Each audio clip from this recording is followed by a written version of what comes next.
A ver, ¿nos hemos puesto a pensar alguna vez en esto del libre albedrío? Es una de esas preguntas gigantes que han estado ahí por siglos. Hoy vamos a meternos de lleno en esta idea para ver si las reglas del juego son de verdad las mismas para todos, usando una perspectiva bastante fascinante. Y aquí está el meollo del asunto. ¿Somos los arquitectos de nuestro propio destino? ¿O será que el lugar desde donde empezamos a correr ya define toda la carrera? Es un dilema que, de una forma u otra, nos toca a todos. Bueno, vamos a ver esto con calma. La vida, y eso lo sabemos bien, no reparte las mismas cartas. Pensemos un momento en estas situaciones, que son muy reales. Un niño que crece en una cultura politeísta solo porque 1000 años atrás un predicador fue asesinado. Otro que empieza la vida ya huérfano. O alguien que nace con todo el lujo del mundo y ve la fe como algo lejano, ajeno. Y por otro lado, alguien que nace en una comunidad donde el cristianismo es lo normal, lo de todos los días.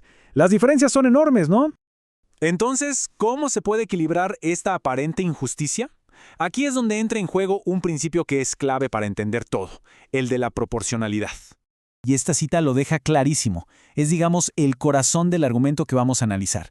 La idea no es que todos seamos medidos con la misma vara, para nada. La responsabilidad, lo que se nos exige, está directamente ligado a lo que se nos dio en esta vida.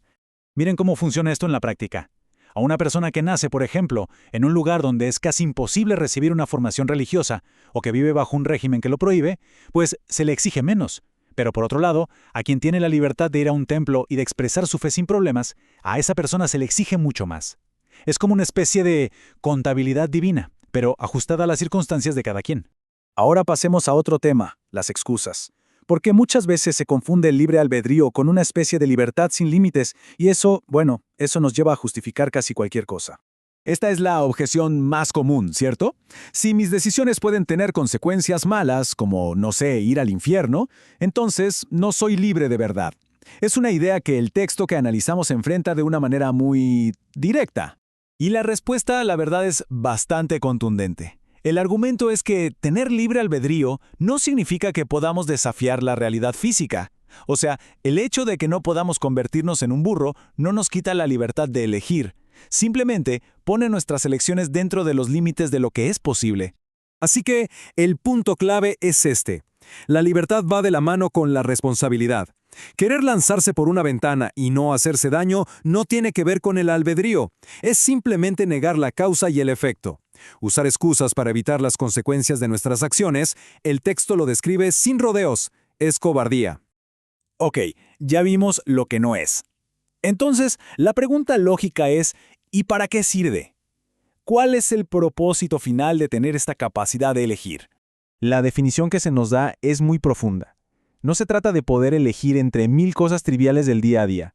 Se trata de la capacidad para tomar una decisión fundamental, la de buscar una conexión con lo divino y corresponder a ella, porque se nos dice que el amor, para que sea de verdad, tiene que ser correspondido.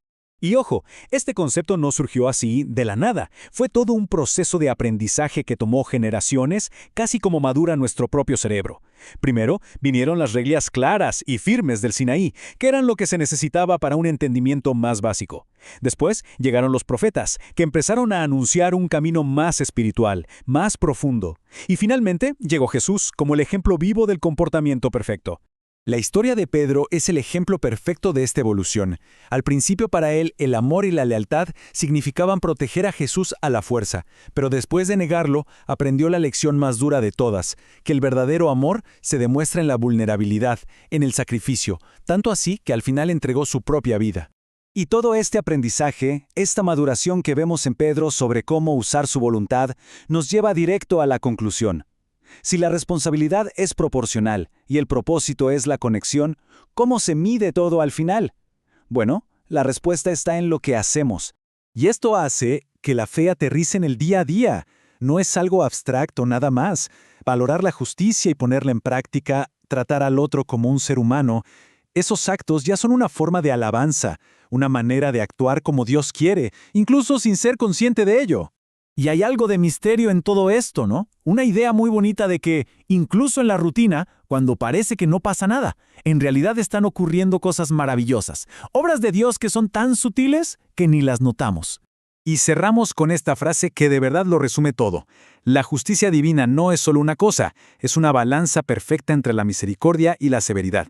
Y lo que inclina esa balanza al final no son las circunstancias en las que nacimos, sino lo que decidimos hacer con la vida que nos tocó, nuestras obras.